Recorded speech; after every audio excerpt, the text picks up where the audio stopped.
Hey there. So,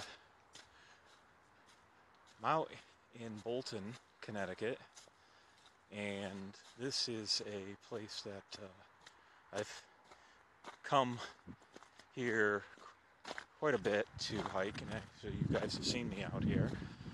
This is I'm right behind one of the features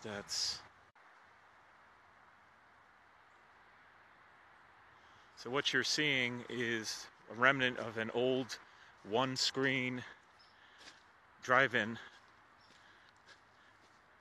I can't remember how far back it goes, but from what I understand, it was here until probably the 1980s is what people tell me. I moved into town in the late 90s, so I don't ever remember seeing it, but this one-screen drive-in was once called the Manchester Drive-In, and somewhere back there used to be a sign. There are some remnants out here. In fact, the old concession stand slash screen or projector building still remains here. However, from the last time I was in there, and I don't go in there often, it's way out past it's just way out there. I don't want to go out there right now because there are homeless people living inside of it last time I saw, as well as possibly rats and whatnot. So, but it's still there, and that's kind of cool. And I think if you walk around through there, there's also some of the remnants of the little speaker poles where where you would hang the speakers in your windows. For those of you that remember that, I still remember that in the 70s when I was a kid. I think they even had it right up through the 80s. There is locally here, I don't think I ever went to this one. I can't remember. My father, unfortunately, has passed, so I can't ask him, but I don't remember if we ever came to this one because we had, and still, I should say, we have one close by to where I grew up. And for my buddies who live here in Connecticut, all know the Mansfield Drive-In, which I still go to. So they've turned this area into a park. It's called, I believe it's pronounced Freja, Freja Park. And through here, there are some nice trails. I've walked probably 50 times already. Well, what I like about it is it's kind of linear. You walk out, you end up in the town of Vernon, which is not too far from here, and in the Valley Falls Park, which has a nice small lake there. Actually, it's a swimming area too. And then I cut back on the other side of what was once a railroad line. They call it the rail trail, where a lot of people run and take nature walks, ride bikes. But I usually don't walk there because it's flat and level, and I like to go up. This area is, I'm going to say it's mountainous. It's not necessarily a mountain like Case Mountain, but there are some pretty high peaks and nice views around here. What's really cool here in Connecticut today is it's about 50, well, my truck just said 49, but it's probably closer to lower 50s right now. My signal is kind of weak, I apologize.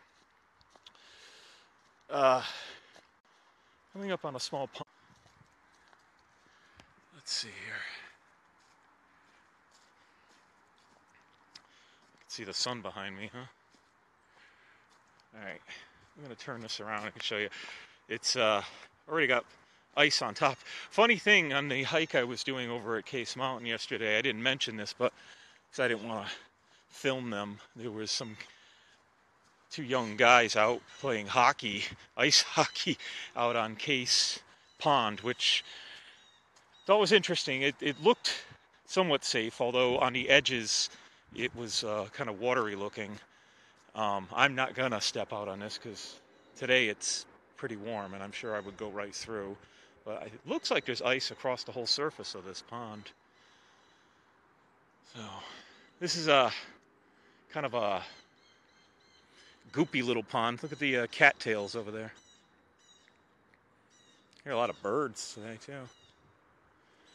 A lot of frogs in this pond. There's lily pads in the springtime, and I love frogs. I think they're cool. I think people fish here too. But let's see here. So here's the Pond Watcher's Guide. No, we don't have any of these around that I've ever seen. Maybe we do. There's a lot of frogs. Bugs. So, yeah, Bolton is a small town. I live right on the edge of it. It's pretty rural here. There's not much to this town. It's not like it has a center of town. I live in a town of about 60,000 with a major mall, and I'm on the edge. Like I said, I live close to the Bolton side, so literally this place is, I don't even know if it's a mile from my house, so it's kind of nice. Maybe it's more than a mile, because I wouldn't walk it normally. I have walked from here, but I wouldn't normally. I don't know if you saw the shot when I was catching across the lake, but there was her pond here. There was a high point, a big hill there. I've climbed to the top of that. Actually, in my last hike here, I came in from the other side. It's nice because some of these trails I can hit from a couple different ways and add some nice variation. And if I don't feel like traveling far, because today I have my wife's Jeep and I got to go pick her up. So my son is out visiting from college. Of course, he's not too far away, but he needs a vehicle, so he's got my car, and I'm taking the Jeep. So I have to pick up Terry, and I wanted to find something local because I had some hours to burn today. And how does Mike spend it? In the woods. Guys must think I'm obsessed. That's all right, I tell you. Better this than something else, right? Try to fuel my addictions with healthy things. And I do love being out in the woods. I probably would spend most of my time out here if I could.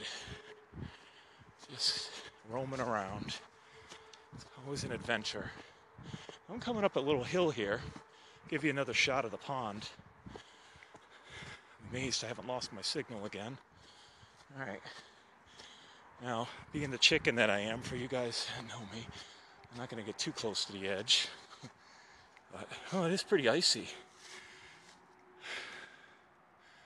You can tell. It's amazing, because literally I could probably take my jacket off. I don't know if 50-something is warm to you guys, but for me, it's nice. You guys saw me yesterday. Rosa watched my video, and I was wearing my hat. I was actually wearing two gloves when I initially went on the hike yesterday. I'm not wearing any gloves today. I do have them, but I had gotten for Christmas, Terry bought me a glove liner, which is a thinner glove, and it's kind of nice. I'm just checking them out for the first time because, to be honest with you, I don't like things on my hands, or my head for that matter, but I will, because I don't want frostbite. And initially, even with the two gloves on, because it was about, I'm going to say lower 20s yesterday, when I was hiking in the morning at Case Mountain, and my tips of my fingers, I especially remember my pinky fingers were like feeling almost numb. So I was taking my hands and I was kind of opening and closing them to get the blood flowing. And then after you walk a while, after I got up initially up a hill, my blood was pumping, my hands warmed up, and then I hiked for a bit with just the thin layer gloves on, and then certain points I just took them off. I did keep my hat on. And today, you can see, I got my beautiful mane of hair and no hat. Alright. I'm going to come up to another view here. This has got some nice views on this side, so you guys will see me a couple times. For those of you who are living vicariously through my hiking life here. You'll see a couple views here. And then the other half of the hike that I'll take doesn't have as much. It's beautiful out there, but there aren't as many, I'm going to say, viewpoints that you can see. A lot of times, some of these hikes, like they do at Case Mountain, they have to cut the trees down to give you a view. And this place is pretty raw and natural. They don't have a lot of viewpoints on the other side. Yeah, actually, I might have to. Yeah, that's right. I'm kind of getting ahead of myself here. The views, unless there's one up here. Can't remember. Yeah, because I'm coming to the end of the pond. There might be one little look over at the end of the pond. Now, the pond here, what runs into it is a little stream. And this stream actually runs along the edge of the old railroad tracks, the rail trail. This was a train that ran through Bolton, Vernon, through Manchester. I guess it used to take people to work to Hartford. I don't know, or maybe it was just used for regular transportation. I haven't really looked it up. The rails are no longer here. However, and maybe I'll get you guys some shots, the poles, like the communication poles, and I don't know how far back this went. It might have been Morse code, might have been telephone at certain points. I don't know. I know they used different types of communication. They're wooden poles like they are now, but then you can see the other parts on there are made of wood because hadn't started using, like adding metal to them. But I'll show you because you can tell they're pretty old. Some of them have fallen down. I'll try to capture a couple of them on the way. All right, see a family out here. And I'm going to be climbing a steep hill in a minute, so I'm going to drop off and I will return probably within half hour, maybe less, depending, and show you some views. Alrighty, see you in a few.